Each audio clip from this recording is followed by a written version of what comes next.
ധന്യ, നമ്മുടെ നമ്മുടെ രാജ്യത്തേക്ക് വെനിസ്വേലയിൽ നിന്നും വളരെ വില കുറഞ്ഞ ക്രൂഡ് ഓയിൽ എത്തുകയാണ്. ഒരു 2 ദശലക്ഷം ബാരൽ ക്രൂഡ് ഓയിലാണ് എത്തുന്നത്. ഇതോടെ നമ്മുടെ നാട്ടിലും പെട്രോളിൻ്റെയും ഡീസലിൻ്റെയും ഒക്കെ വില കുറയും എന്ന പ്രതീക്ഷയാണ്.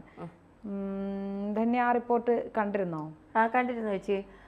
അതായത് നമ്മുടെ ഇന്ത്യയിലേക്ക് ഇത് വരുമ്പോൾ ഇതിൽ ഏറ്റവും വലിയ തിരിച്ചടി കിട്ടുന്നത് സൗദിക്കും ഇറാനുമാണ്. കാരണം അവരാണ് പൊതുവെ ഏറ്റവും കൂടുതൽ ക്രൂഡ് ഓയിൽ ദാതാക്കളായി നിലനിൽക്കുന്നത്. പക്ഷെ ഇതിൽ ഏറ്റവും ശ്രദ്ധേയമായ ഒരു കാര്യം, വളരെ വില കുറഞ്ഞായിട്ടാണ് ഇവിടെ ഇത് എത്തുന്നത്. നമ്മൾ ചുളുവിലയിൽ. കാരണം ഇത് അധികം ശുദ്ധമല്ലാത്തതാണ്. അപ്പോൾ നമ്മൾ പ്രോസസ്സ് ചെയ്ത് തന്നെ എടുക്കേണ്ടി വരും. ശുദ്ധീകരണ പ്രോസസ്സുകൾ നമ്മൾ ചെയ്യേണ്ടി വരും. എന്നാലും നമുക്കിത് ചുളുവിലേക്ക് കിട്ടുന്നത് കൊണ്ട് തന്നെ നമുക്കത് കൂടുതൽ ലാഭകരമായിരിക്കും എന്നാണ് റിപ്പോർട്ടുകൾ സൂചിപ്പിക്കുന്നത്. ഇതിപ്പോൾ ജാംനഗർ തുറമുഖത്ത് 2 ദിവസത്തിനുള്ളിൽ എത്തുമെന്ന് ഒരു കഴിഞ്ഞ ദിവസമാണ് റിപ്പോർട്ട് വന്നത്. അപ്പൊ ഇതിനകം അത് എത്തിയിട്ടുണ്ടാവുമെന്നാണ് നമ്മുടെ നിഗമനം. തീർച്ചയായിട്ടും ഇതിപ്പോൾ 2 ദശലക്ഷം ബാരൽ ക്രൂഡ് ഓയിലാണ് ഡെഗാസ് 2 വഹിക്കുന്നത്. മാത്രമല്ല വെനിസ്വേല എണ്ണ കയറ്റുമതിക്ക് അമേരിക്ക നിയന്ത്രണം ഏർപ്പെടുത്തി ഏകദേശം 5 മാസത്തിന് ശേഷമാണ് ഇന്ത്യയിലേക്കുള്ള ആദ്യ കപ്പൽ വരുന്നത് എന്നുള്ളതാണ്. അപ്പോൾ അമേരിക്കയ്ക്കും കൂടിയുള്ള ഒരു തിരിച്ചടിയാണ്. കാരണം അമേരിക്ക ഉപരോധം ഏർപ്പെടുത്തി കഴിഞ്ഞ് 5 മാസത്തിന് ശേഷം നമ്മുടെ ഇന്ത്യയിലേക്ക് വരുന്നു എന്നുള്ളത് ഏറെ പ്രാധാന്യം അല്ലെങ്കിൽ ഏറെ ശ്രദ്ധേയമായ ഒരു കാര്യം തന്നെയാണ്. പാരീസ് ആസ്ഥാനമായുള്ള മാർക്കറ്റ് ഇന്റലിജൻസ് ഏജൻസിയുടെ കണക്ക് പ്രകാരം ആഫ്രിക്കൻ മുനമ്പ് ചുറ്റി 42 ദിവസമായി നടത്തുന്ന ചരക്ക് കപ്പലിന്റെ യാത്ര സെപ്റ്റംബർ 11 ഇന്ത്യയുടെ പടിഞ്ഞാറൻ തീരത്ത് അവസാനിക്കും. ഹൂതി വിമതരുടെ ഭീഷണിയെ തുടർന്ന് കപ്പൽ സൂയസ് കനാൽ വഴിയുള്ള യാത്ര ഒഴിവാക്കി ആഫ്രിക്കൻ മുനമ്പ് വഴി സഞ്ചരിച്ചാണ് ഈ യാത്ര പൂർത്തിയാക്കുന്നത്. രാജ്യത്തെ ഏറ്റവും വലിയ 2ാമത്തെ റിഫൈനറായ റിലയൻസ് ഗ്രൂപ്പാണ് ഈ വെനിസ്വേലയിൽ നിന്നും ക്രൂഡ് ഓയിൽ ഇറക്കുമതി ചെയ്യുന്നത്. ജാംനഗറിലെ റിഫൈനറിയിൽ വെച്ച് കമ്പനി ക്രൂഡുകൾ സംസ്കരിക്കും. ശുദ്ധീകരിക്കാൻ താരതമ്യേന ഏറ്റവും പ്രയാസകരമായ എണ്ണയാണ് ഈ വെനിസ്വേലയിൽ നിന്നും വരുന്നത്. അതുകൊണ്ടാണ് നമുക്ക് ചുളുവ് വിലയിൽ ഇത് കിട്ടുന്നത്. അതെ.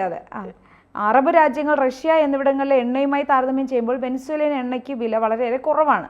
ബാരലിന് $15 മുതൽ $19 വരെയാകും വിലയിലെ ഈ വ്യത്യാസം. അതുകൊണ്ട് തന്നെ വെനിസ്വേലയിൽ നിന്നുള്ള എണ്ണയുടെ വരവ് സൗദി അറേബ്യയ്ക്കും ഇറാഖിനും വളരെ വലിയ ഒരു തിരിച്ചടി അയക്കുമെന്നാണ് വിലയിരുത്തുന്നത്. മാത്രമല്ല റഷ്യയുടെ കടന്നുവരവോടെ ഇന്ത്യയുടെ പരമ്പരാഗത എണ്ണ വ്യാപാര പങ്കാളികളായി ഈ രാജ്യങ്ങളുടെ വിഹിതത്തിൽ വലിയ ഇടിവ് നേരിട്ടു. കാരണം റഷ്യയും ഇന്ത്യയും തമ്മിൽ നല്ല വാണിജ്യപരമായ ബന്ധമുണ്ടല്ലോ. റഷ്യ തന്നെ പറയുന്നുണ്ട്, നിങ്ങൾ നിക്ഷേപിക്കാൻ ഇങ്ങോട്ട് വരൂ എന്ന്. മറ്റ് രാജ്യങ്ങൾ ആരെയും വിളിക്കാതെ തന്നെ റഷ്യ ഇന്ത്യയെ വിളിക്കുന്നുണ്ട്. കാരണം ചൈന റഷ്യയുടെ തൊട്ടടുത്ത് കിടക്കുന്നതെങ്കിൽ പോലും ചൈനയെ എപ്പോൾ വേണമെങ്കിലും ചതിക്കുമെന്ന് റഷ്യയ്ക്ക് ഒരു ഭയമുണ്ട്. അതുകൊണ്ടാണ് റഷ്യ എപ്പോഴും ഇന്ത്യയെ, ഇപ്പം നമ്മൾ കഴിഞ്ഞ ദിവസം ഒരു വാർത്ത പറഞ്ഞു, റഷ്യയിൽ ഇന്ത്യ സാറ്റലൈറ്റ് നഗരം പണിയാൻ പോകുന്നു എന്നൊക്കെയുള്ള വാർത്ത. അപ്പം റഷ്യയെ സംബന്ധിച്ചിടത്തോളം റഷ്യയ്ക്ക് ഇന്ത്യയുമായാണ് അടുപ്പം കൂടുതൽ.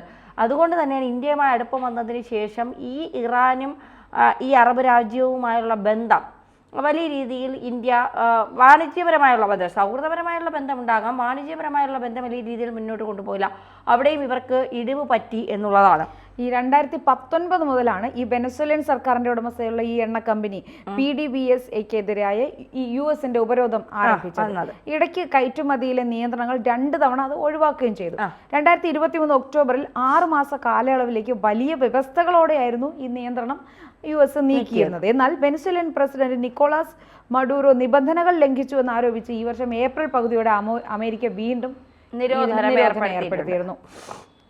എന്നാൽ ചില കമ്പനികളൊക്കെ അമേരിക്ക ഇതിൽ നിന്ന് നിരോധനത്തിൽ നിന്ന് ഒഴിവാക്കിയിട്ടുണ്ട് എന്നുള്ളതാണ്. അമേരിക്ക എപ്പോഴും അമേരിക്കയുടെ ഇഷ്ടത്തിനനുസരിച്ച് അമേരിക്കയുടെ ഒരു കാര്യം എന്ന് വെച്ചാൽ അമേരിക്കയ്ക്കൊരു എപ്പോഴും ഒരു ഭയമുണ്ട്.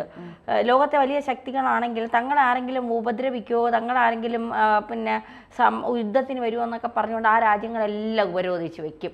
അതാണ് അമേരിക്കയുടെ സ്ഥിരം പണി. അതാണ് തങ്ങളെ ആരെങ്കിലും ആക്രമിക്കുമോ എന്നുള്ള ഭയം കൊണ്ട് ആ ഭയമുള്ള രാജ്യങ്ങളല്ല. അവരിപ്പോ ഒരു ഏറ്റവും മുന്നിൽ നിൽക്കുന്ന ആൾക്കാണല്ലോ നമ്മളെ ഓവർടേക്ക് ചെയ്ത് ആരെങ്കിലും വരുന്നത്. അപ്പൊ ആ ഒരു ഭയമാണ്. അതെ, തീർച്ചയായിട്ടും.